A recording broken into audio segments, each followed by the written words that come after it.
मशहूर ज़माना Hamoodur Rahman commission report chapter 4 नताइज। इस कमीशन ऑफ इंक्वायरी को सदर पाकिस्तान ने दिसंबर 1971 में मुकर्रर किया था। 213 गवाहों के बयानात सुनने के बाद हमने जुलाई 1972 में मरकज़ी रिपोर्ट पेश की। ताहम उस वक्त हमारे सामने अहम शख्सियात का बयान मौजूद नहीं था सिवाय मेजर जनरल एम रहीम खान के, जिन्होंने मशरक़ी पाकिस्तान में हतमी वाक़यात में अहम किरदार अदा किया था जो हथियार डालने पर मुंतमिज हुए। चनाचे हमने कहा कि मशरक़ी पाकिस्तान में हथियार डालने और दीगर मुतल्लका मामलात पर हमारे मुशाहिदात और नताइज को आर्जी समझा जाए और उनमें तरमीम की जा सकती है जब मशरक़ी कमांड के कमांडर और दीगर सीनियर अफसरान का बयान दस्तयाब हो जाएगा। जंगी कैदियों की भारत से वापसी के बाद कमीशन को मई 1974 में दोबारा फ़ाल किया गया। दोबारा शुरू होने वाले इजलास में हमने 72 अफराद का बयान लिया, जिनमें लेफ्टिनेंट जनरल न्याजी, कमांडर मशरक़ी कमांड, तमाम मेजर जनरल्स और ब्रिगेडियर शामिल थे जिन्होंने मशरक़ी पाकिस्तान में सर्विसेज दी। Rear admiral Sharif, flag officers, commander Pakistan navy, air commodore Inam, सबसे सीनियर एयर फोर्स अफसर और कई सिविल अफसरान जैसे chief secretary, IG police, 2 divisional commissioner वगैरह। मेजर जनरल एम रहीम खान ने अपनी दरख्वास्त पर दोबारा बयान दिया। हमारे सामने ये बात आई कि मुसल्लह फ़ौज पाकिस्तान को जो शिकस्त का सामना करना पड़ा वो सिर्फ फ़ौजी अवामल का नतीजा नहीं थी, बल्कि ये सियासी, बैनुल-अक़वामी, इखलाकी और फ़ौजी अवामल के मजमूई असरात का नतीजा थी। हमने इन तमाम पहलुओं का अपनी मरकज़ी रिपोर्ट में तफसीली जायज़ा लिया था। मौजूदा ज़िमनी रिपोर्ट में भी हमने इस मुताले के तरीके की पैरवी की है। अगरचे अब हमारे पास मशरक़ी पाकिस्तान में होने वाले वाक़यात के बारे में ज़्यादा तफसीली मालूमात मौजूद हैं, ताहम पहले दी गई रिपोर्ट में किए गए बुनियादी नताइज पर नई दस्तयाब शवाहिदों का कोई असर नहीं पड़ा। आने वाले पैराग्राफ में हम मशरक़ी पाकिस्तान में हथियार डालने की वजूहात के अहम पहलुओं पर अपने नताइज का मुख्तसर खुलासा पेश करेंगे। जहाँ ज़रूरी होगा हम मरकज़ी रिपोर्ट में दिए गए नताइज का हवाला देंगे। सियासी पस मंज़र। मरकज़ी रिपोर्ट में हमने तहरीक पाकिस्तान की इब्तिदा, पाकिस्तान के क़याम के पहले के वाक़यात और 1947 से 1971 तक होने वाली सियासी तकरीयात का सुराग लगाया, जिनमें 2 मार्शल अदवार के असरात का तफसीली जायज़ा भी शामिल है जो मशरक़ी पाकिस्तान को मगरबी पाकिस्तान से सियासी और जज्बाती तौर पर अलग करने के अमल को तेज़ करने में मददगार साबित हुए। हमने अपनी मरकज़ी रिपोर्ट में मशरक़ी पाकिस्तान में अवामी लीग और मगरबी पाकिस्तान में पाकिस्तान पीपल्स पार्टी, 2 बड़ी सियासी जमातों के किरदार का तफसील से जायज़ा लिया है, जिसके नतीजे में 3 मार्च 1971 को ढाका में मुनक्कद होने वाले कौमी असम्बली के इजलास के इल्तवा की सूरत हाल पैदा हुई। हमने फिर 1 मार्च से 25 मार्च 1971 तक के वाक़यात का जायज़ा लिया जब अवामी लीग ने जनरल याह्या खान की हुकूमत से इक़्तिदार छीन लिया, जिसके नतीजे में 25 मार्च 1971 को फ़ौजी कार्रवाई की ज़रूरत पेश आई। हमने उन मुज़ाकरात का भी जिक्र किया है जो उस दौरान जनरल याह्या खान बज़ाहिर शेख मुजीबुर रहमान और दूसरी तरफ मगरबी पाकिस्तान के सियासी रहनुमाओं के साथ कर रहे थे। अगरचे उन्होंने कभी रस्मी तौर पर उन मुज़ाकरात को नाकाम करार नहीं दिया, ताहम उन्होंने 25 मार्च 1971 की शाम को खुफिया तौर पर ढाका छोड़ दिया और पीछे हदायत दी कि जब उनका जहाज़ कराची के इलाके में पहुँचे तो फ़ौजी कार्रवाई शुरू की जाए। हमने 25 मार्च 1969 को जनरल याह्या खान के ज़रिए दूसरे मार्शल लॉ के नफाज के गिरद वाक़यात का तफसीली तजिया करते हुए ये नतीजा अखज़ किया है कि उन्होंने मुल्क का इक़्तिदार सिर्फ हालात को मामूल पर लाने और जमहूरी अमल को बहाल करने के लिए नहीं संभाला था, बल्कि उन्होंने ज़ाती इक़्तिदार हासिल करने की गरज से ऐसा किया और जिन्होंने उनकी मदद की वो उनके इरादों से बखूबी वाक़फ़ थे। जो नई शातें हमारे सामने आई हैं उन्होंने जनरल याह्या खान के इरादों के बारे में इस नतीजे को मज़ीद मजबूत किया है। तमाम आला फ़ौजी कमांडर्स जो मशरक़ी पाकिस्तान में मार्शल लॉ के इंतज़ाम से वाबस्ता थे और वो सीनियर सिविल अफसरान जो मशरक़ी पाकिस्तान में सिविल इंतज़ामिया में शामिल किए गए थे ने इस बात का इजहार किया है कि फ़ौजी कार्रवाई सियासी तस्वीर का मुतबादिल नहीं हो सकती थी, जो कि मुमकिन था जब फ़ौजी कार्रवाई के चंद हफ्तों बाद कानून और नज़्म व ज़ब्त बहाल हो चुका था। उनमें से ज़्यादातर गवाहों ने कहा कि सियासी तस्वीर के लिए सबसे मौजूद वक्त मई और सितंबर 1971 के दरमियान था, जब काफ़ी हद तक मामूलात बहाल हो चुके थे और हुकूमत का इक़्तिदार दोबारा कायम हो चुका था, कम अज़ कम ज़्यादातर शहरी इलाकों में, अगर पूरे देहाती इलाकों में नहीं। ताहम उन महीनों के दौरान अवामी नुमाइंदों के साथ सियासी मुज़ाकरात शुरू करने की कोई कोशिश नहीं की गई, उसकी बजाय धोखाधड़ी पर मबनी और बेसूद इक़दाम किए गए। फ़ौजी कार्रवाई के दौरान ताकत के हद से ज़्यादा इस्तेमाल और पाकिस्तान फ़ौज के कुछ अफसरान और जवानों के रवैये, ख़ास तौर पर स्वीप ऑपरेशन के दौरान, ने मशरक़ी पाकिस्तान के लोगों की हमदर्दियों को मज़ीद दूर कर दिया। फ़ौज के दस्तों का अपनी कार्रवाइयों के दौरान मुनासिब लॉजिस्टिक इंतज़ामात की अदम मौजूदगी में ग्राउंड पर रहना फ़ौजियों को लूट मार में मुलव्वस होने पर उकसाता रहा। मार्शल लॉ इंतज़ामिया की जानब से मशरक़ी पाकिस्तान के मोअज़्ज़ज़ अफराद के साथ मनमानी तरीके अपनाना और फिर बांग्लादेश भेजे जाने की इस्तलाह के तहत अचानक गायब कर देना हालात को मज़ीद ख़राब कर गया। फौजी हुकाम का हिंदू अक़लियत के साथ रवैया भी भारत की तरफ बड़े पैमाने पर नकल मकानी का बायस बना। भारत का पाकिस्तान को तोड़ने का खुल्म खुला इरादा सबको मालूम था, लेकिन उसके बावजूद जनरल याह्या खान को जल्द सियासी तस्फिये की ज़रूरत का एहसास नहीं हुआ। अगस्त 1971 में उनकी तरफ से दिया गया आम माफ़ी का ऐलान मौसर साबित नहीं हुआ, क्योंकि ये बहुत देर से किया गया और उसके नफाज में बहुत सी खामियां थीं। इस ऐलान का कोई खातिर खा नतीजा नहीं निकला, ना ही कोई काबिल ज़िक्र तादाद में मुंतखब नुमाइंदे वापस आए जो कि भारतीय हुकाम के हाथों में यरगमाल बने हुए थे, और उन्हें वापस पाकिस्तान आने की इजाज़त नहीं दी गई। यूं कीमती वक्त ज़ाया किया गया, जिस दौरान भारत ने मुक्ति बानी के लिए तरबीती प्रोग्राम शुरू कर दिया और पाकिस्तान की सरजमीन पर गुरिल्ला हमले किए जाने लगे। जनरल याह्या खान ने उसके बाद नाअहल अवामी लीग के नुमाइंदों की जगह ज़िमनी इंतखाबात के मनसूबे का आगाज़ किया, लेकिन ये ज़िमनी इंतखाबात बेसूद साबित हुए, क्योंकि उनकी निगरानी और कंट्रोल मार्शल लॉ इंतज़ामिया के पास था और उम्मीदवारों के इंतखाब का फ़ैसला भी पाकिस्तान के फ़ौज के एक मेजर जनरल के ज़रिए किया जा रहा था। उन हालात में ये नौ मुंतखब नुमाइंदे अवाम की जानिब से बात करने का कोई इख्तियार नहीं रखते थे।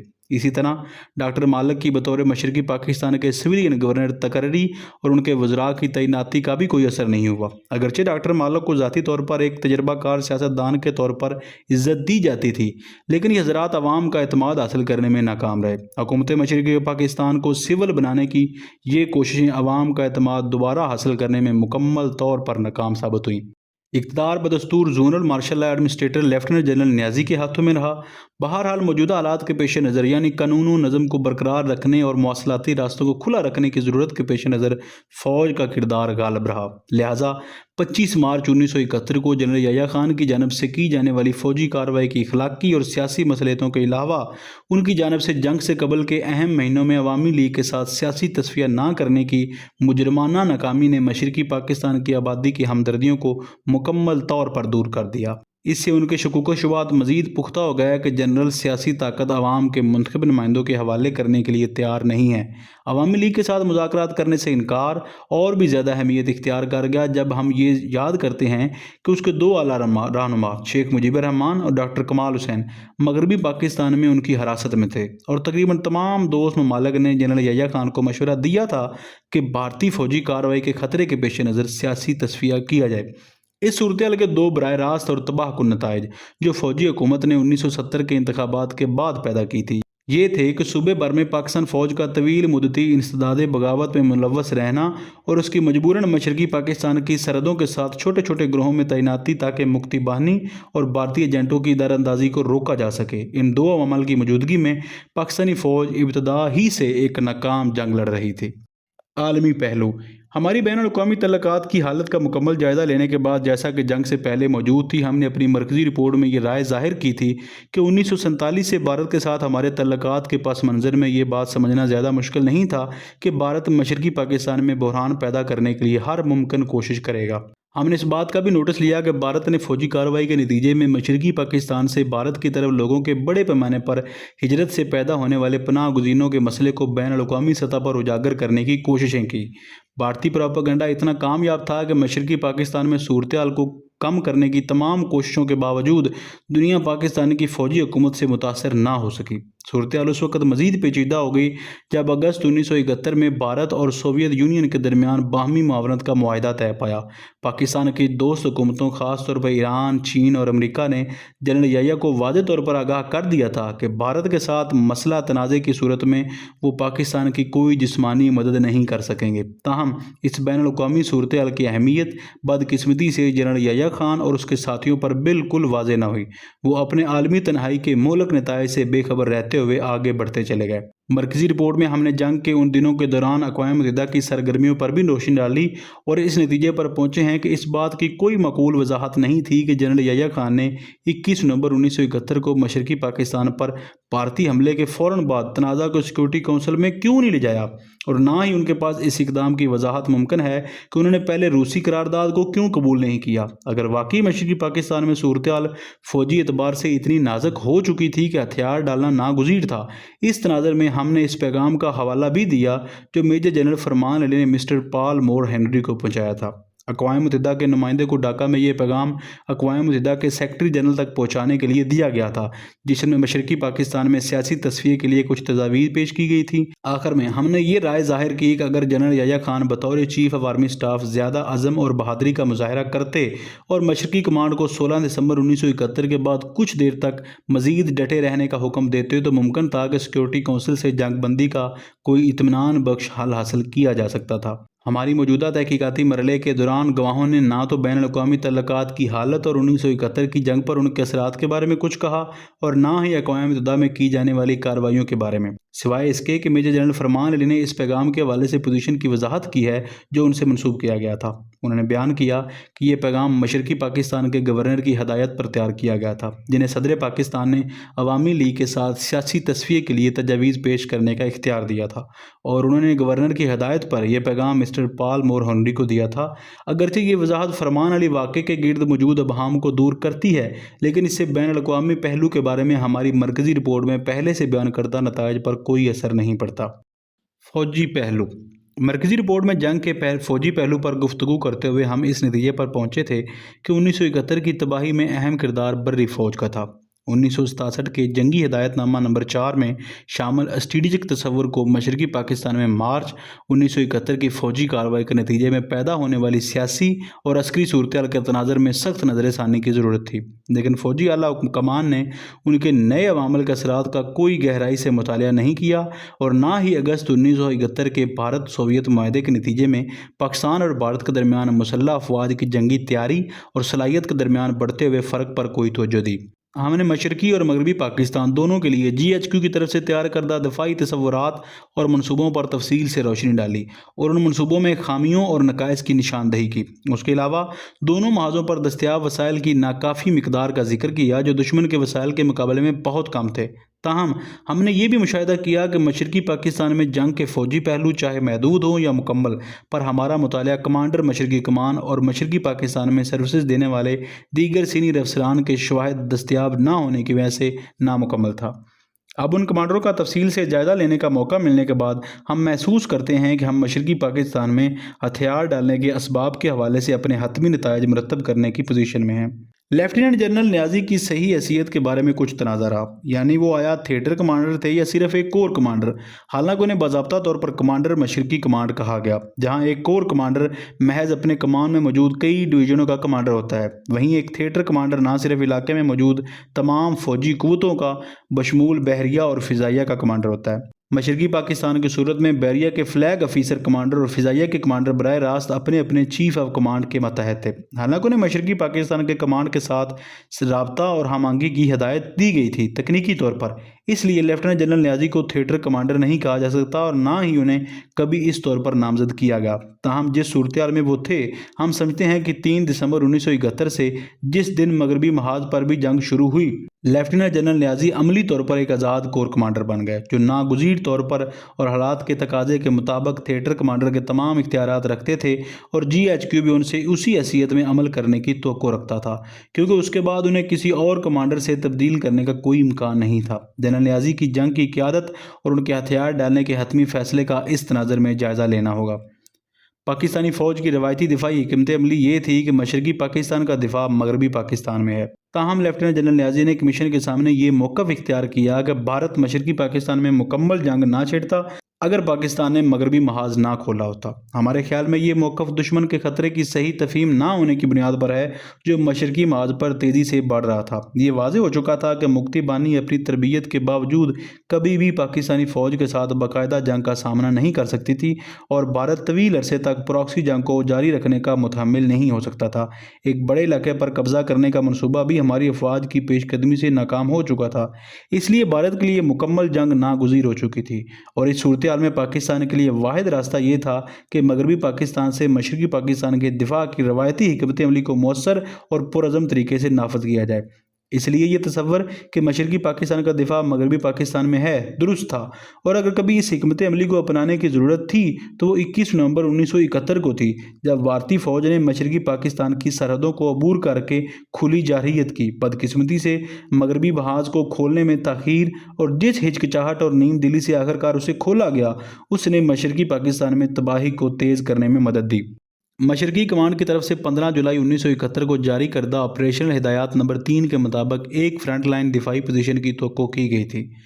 جس میں مضبوط قلعہ بند پوائنٹس اور قلعے بنائے جانے تھے جو کہ لاجسٹک لحاظ سے خود کفیل ہوں تاکہ 30 دن کی جنگ لڑ سکیں، یہاں تک کہ اگر دشمن انہیں نظر انداز بھی کر دے ان قلعوں کو دشمن کے خلاف مؤثر کارروائی کے لیے مضبوط اڈوں یا آغاز کے مقامات کے طور پر کام کرنے کی توقع تھی۔ چاہے دشمن کے عقب سے حملہ کیا جائے، سیاسی اور فوجی لحاظ سے اہمیت کے حامل ڈھاکہ کو ہر صورت میں ایک قلعے میں تبدیل کر کے اس کا دفاع کیا جانا تھا۔ اس منصوبے میں 25 قلعے اور 9 مضبوط پوائنٹس شامل تھے، جن میں زیادہ تر ڈسٹرکٹ یا سب ڈویژنل ہیڈ کوارٹر کے قصبے، بڑے گاؤں اور چھاؤنیاں تھیں۔ فوجیوں کی کمی کی وجہ سے ان کو مکمل طور پر تعینات نہیں کیا جا سکتا تھا، لیکن توقع کی جا رہی تھی کہ سرحد کے ساتھ تعینات اور انسداد بغاوت کی کارروائیوں میں مصروف فوجیں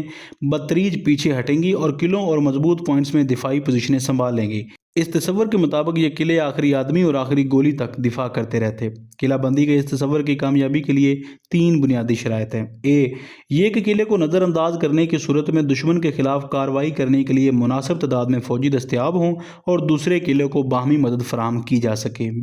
یہ کہ قلعے ایک دوسرے کی باہمی مدد کے قابل ہوں، اور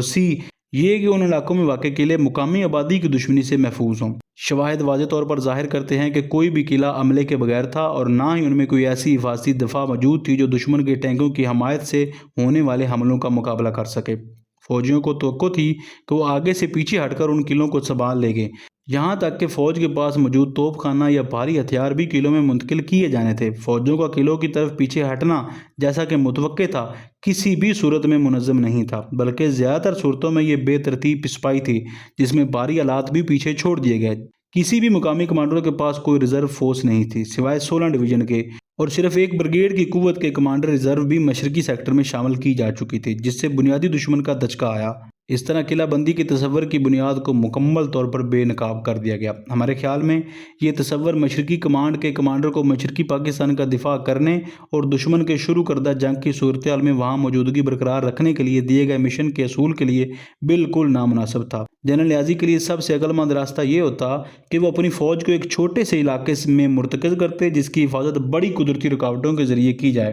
خاص طور پر فوجی اور سیاسی نقطہ نظر سے اہم شہر ڈھاکہ کے ارد گرد۔ بہرحال ایک پیشگی منصوبہ ہونا چاہیے تھا تاکہ ڈھاکہ کے مثلث میں منظم طریقے سے پسپائی کی جا سکے، تاکہ ایسے دشمن کے خلاف لڑنے کے لیے تیاری کی جا سکے جو وسائل اور صلاحیتوں میں زمین اور فضا دونوں میں بہت سپیریئر ہے۔ مشرقی کمانڈ کی طرف سے اس طرح کی منصوبہ بندی میں ناکامی کو شدید غفلت قرار دیا جانا چاہیے، کیونکہ در حقیقت کیا گیا وہ یہ تھا کہ کمزوری میں جنگ کی گئی اور بے ترتیبی میں پسپا ہونا پڑا۔ قلعہ بندی کی حکمت عملی انسداد بغاوت کی کارروائیوں کے لیے موزوں ہو سکتی تھی، لیکن 21 نومبر 1971 کے بعد یہ غیر ضروری ہو گئی۔ اس حکمت عملی کا خالص نتیجہ یہ ہوا کہ دشمن کو آرام سے ہمارے فوجیوں کو شکست دینے اور پھیلانے کا موقع ملا، جبکہ وہ خود ڈھاکہ کی طرف پیش قدمی کرتا رہا۔ جنرل نیازی ان تمام حالات سے پوری طرح واقف تھے کہ مشرقی پاکستان میں یہ شرائط پوری نہیں ہو رہی تھیں، کیونکہ ان کے پاس 29 بٹالینوں کے ساتھ 34 قلعے اور مضبوط پوائنٹس کو تعینات کرنے کے لیے کافی فوج نہیں تھی۔ ان کے قلعے اور مضبوط پوائنٹس ایسی جگہوں پر واقع تھے جہاں وہ ایک دوسرے سے باہمی مدد کے قابل نہیں تھے،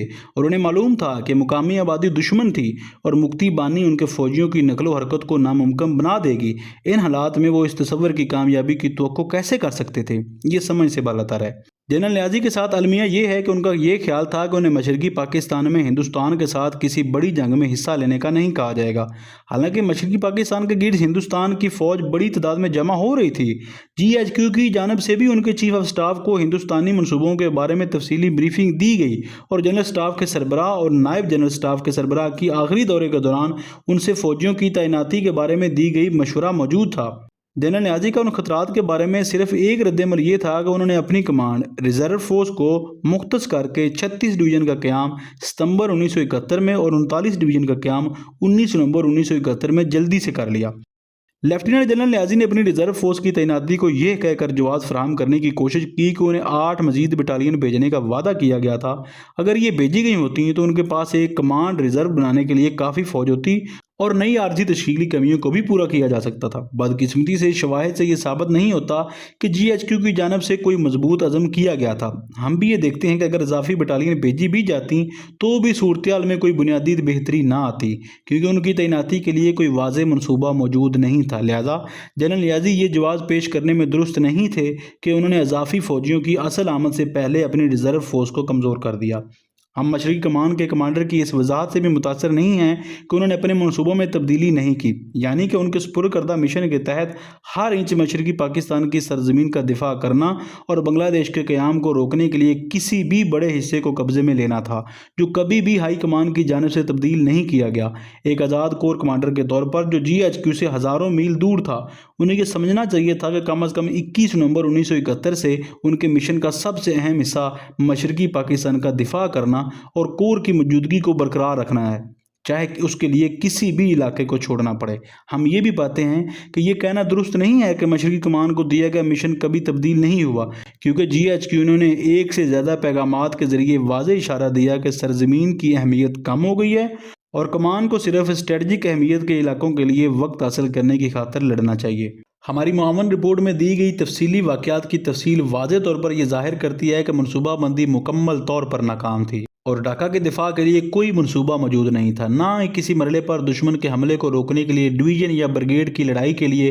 کوئی مشترکہ کوشش کی گئی۔ یہ صرف اس وقت ہوا جب جنرل نے دیکھا کہ دشمن نے اس کے قلعوں کو کامیابی سے نظر انداز کرتے ہوئے فرخ آباد، کھلنا، داؤد کنڈی اور چاند پور، ڈھاکہ تک جانے کا سب سے مختصر راستہ تک پہنچ کر اسے گھیر لیا ہے، تو اس نے ڈھاکہ کے دفاع کے لیے فوج کو واپس بلانے کے لیے بے حد کوششیں شروع کی۔ بدقسمتی سے یہ بہت دیر ہو چکی تھی، کیونکہ 16 ڈویژن کے علاقے سے فوج کو منتقل کرنے کے لیے ضروری فیریاں غائب ہو چکی تھیں اور مقامی مزاحمت قوت یعنی مکتی بانی نے پیچھے کے علاقے میں محاصرہ کر لیا تھا، جس سے گاڑیوں کی نقل و حرکت ناممکن ہو گئی تھی۔ وقت پر فوج کی منظم واپسی اور مرتکز دفاع کی تیاری کے لیے جنرل نیازی کے جاری کردہ افسوسناک احکامات نے یہ بھی ناممکن بنا دیا کہ جب تک دو سطح پر واضح طور پر اجازت نہ ملے اور 75% کیجویلٹیز نہ ہو جائیں، کوئی واپسی نہ ہو۔ جب ڈھاکہ کے مثلث کے علاقے میں فوج کی واپسی کے لیے ہنگامی منصوبوں کی عدم موجودگی میں دشمن کی پیش قدمی کو روکنے اور اس کی فضائیہ میں قبضہ حاصل کرنے کے بعد ہمارے موازوں کے پیچھے فوجیں ہیلی ڈراپ کرنے کی